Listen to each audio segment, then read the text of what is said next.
মাম্মার নিচে রেখে কিন্তু লিখতে হয়। এই যে একজনের পরীক্ষা, একজন এখানে লেখাপড়া করছে, আর এখানে একজন ঘুমো দিচ্ছে। এগুলো সব গোছানো ছিল, এলোমেলো হয়ে গেছে, আবার আমাকে গোছাতে হবে। এনার আগে পড়া কমপ্লিট হয়ে যাক, তারপরে।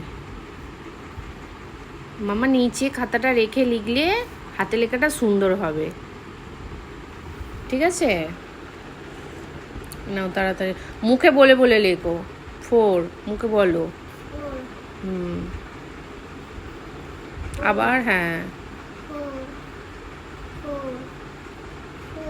হ্যাঁ।